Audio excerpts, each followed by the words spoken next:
En voyage, tu marcheras. Si les chemins sont trop longs, les transports en commun, tu prendras. Les taxis en dernier recours, tu payeras.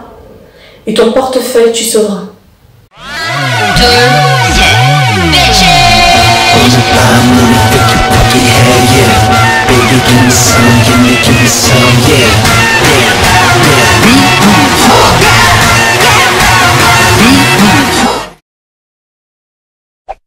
J'ai encore un mois et demi devant moi pour préparer mes vacances. Dans ma famille, en général, on me laisse organiser qu'est-ce qu'on va visiter, si je trouve des chambres d'hôtel plutôt sympas. Mon daddy se contente de vérifier et de payer. Mais la grande question que tout le monde se pose, c'est comment je prépare mes sublimes voyages. Non, je ne suis pas une bête d'organisation, c'est très fastidieux, il faut du mental, du physique, de l'intelligence, des bons plans, encore plus que pour réussir ses partiels. De conneries, aujourd'hui je vous livre quelques tips de trip planner, il y en aura 10, et si possible pour réduire les coûts tout en ayant de la qualité, parce que je suis un petit peu grippe-sous, et puis on est quand même beaucoup dans ma famille, donc comme ça tout le monde est content, même si l'idéal ce serait de voyager à deux.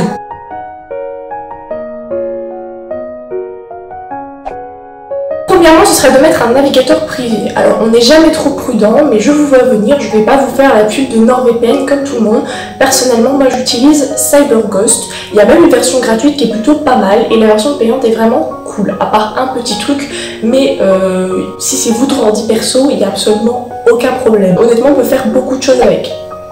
Deuxième point, c'est d'établir un budget, parce que vous n'êtes pas sans savoir que dans un budget de voyage, de vacances, la moitié de ton budget part en fumée parce que tu le consacres au logement et aux billets. À savoir que les conseils que je vais vous donner, ça va plus ou moins réduire les coûts de certains voyages, mais qu'il y a certaines destinations du style États-Unis, Dubaï, qui resteront toujours aussi chères. Parce que c'est des destinations assez prisées et assez onéreuses. N'hésitez pas à regarder en barre d'infos, je vous mets également des sites sympas pour pouvoir estimer par destination les prix, des petits trucs cool comme ça qu'on pourrait. Ensuite, dans un premier temps, je regarde tous les hôtels sympas et qui sont disponibles dans le lieu que je souhaiterais visiter. Ah, mais c'est sûr qu'avec mon âge et mes revenus, j'ai absolument de quoi rester dans un hôtel de luxe, évidemment 5 étoiles ou même 6 étoiles. Oui, ça existe les 6 étoiles chez moi, ça existe les 6 étoiles, avec des options additionnelles.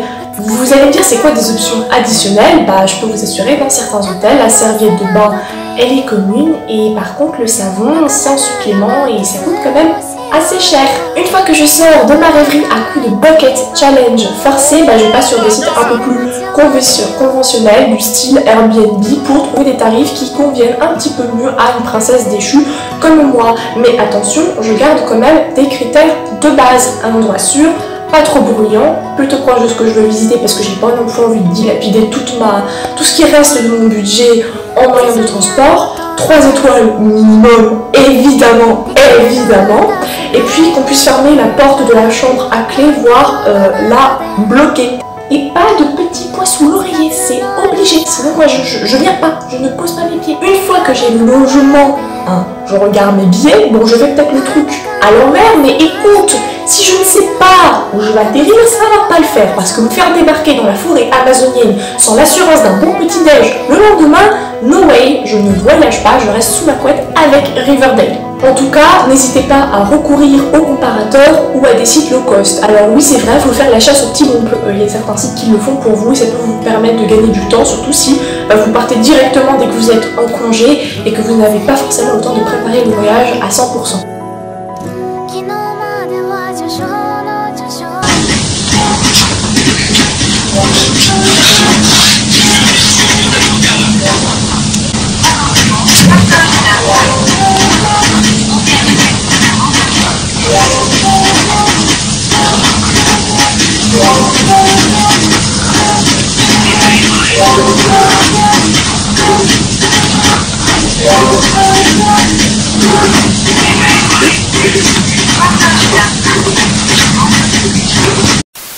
Après, à vous de checker le rapport qualité-prix. C'est selon vos critères, c'est selon votre porte-monnaie. Après, oui, un vol France-Pays-Bas, je sais pas, par exemple, pour aller voir l'Eurovision 2020, je dis ça à absolument tout hasard, évidemment, eh bien, 1000 €, c'est pas trop dégueulasse. Enfin, si c'est vos parents qui payent.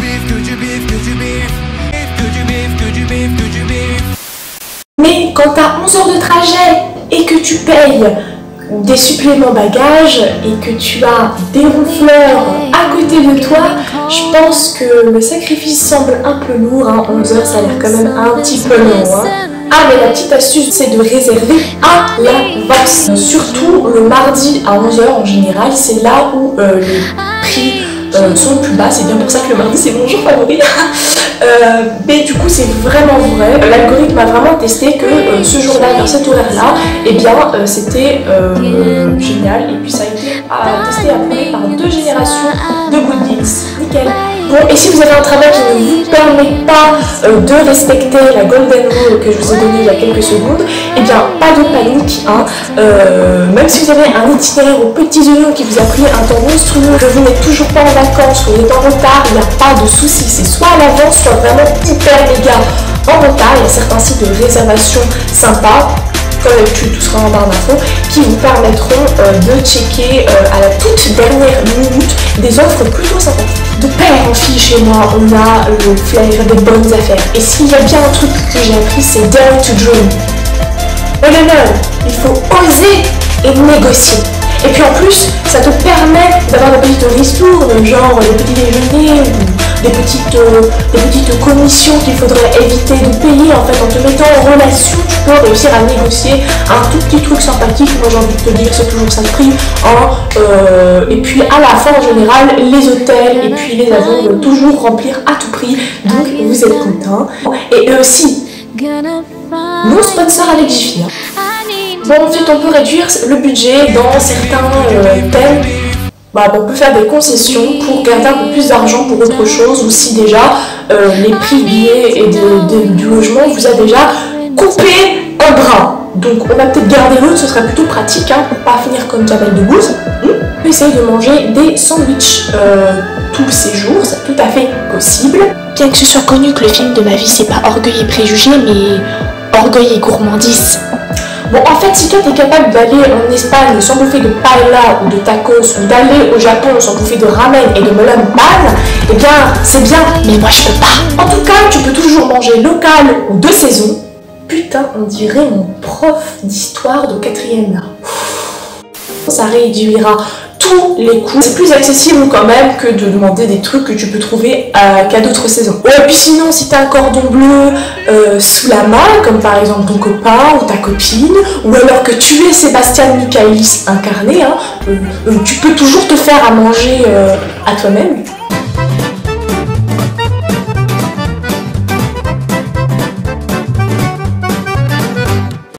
Et puis ça te fera faire le marché, rencontrer de nouvelles personnes, éprouver ta langue si tu sais la parler, etc. etc.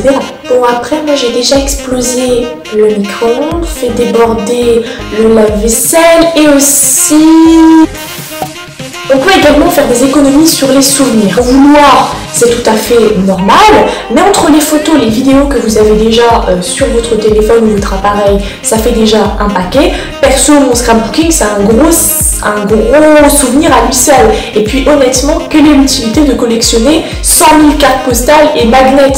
Ou au moins essayer de varier. Un coup vous prenez un t-shirt, un coup un magnet, enfin trouver des idées, mais posez-vous la question, est-ce que c'est vraiment nécessaire d'avoir tout ça? Miser sur les guides. Alors si tu débarques pour la première fois au Japon, c'est vrai que ça peut être quand même utile, mais si tu veux réduire ton budget et que tu as un bon sens de l'orientation, ce qui n'est pas mon cas, et que tu as un GPS, j'en ai pas et j'ai même pas la 4G, bah tu peux toujours t'en passer. Après tout, il y a quand même les guides audio ou les guides papier. Dormir, c'est bien, mais si tu voyages, c'est quand même pour aller faire des trucs. Alors n'oublie pas de checker l'office du tourisme, les sites de voyage, les événements à venir sur place, parler à vos hosts, etc. Bon, après, je vous cache pas que quand même 60% de mon information repose sur Instagram et sur sur les blogs. Donc c'est quand même toujours bien d'y aller. En général, je refais un post pour dire que tel ou tel article, tel ou tel site est plutôt pas mal. Mais de toute façon, je compte refaire une vidéo dessus parce que je viens d'ouvrir cette fameuse playlist de voyage. 10e point, mais pas des moindres, la langue. Alors oui, on voit certains certains youtubeurs qui peuvent aller au Japon sans parler japonais, qui parlent pas forcément anglais. C'est quand même important de savoir dialoguer quand on est là-bas. Malheureusement, je pense que c'est le cas de beaucoup de personnes.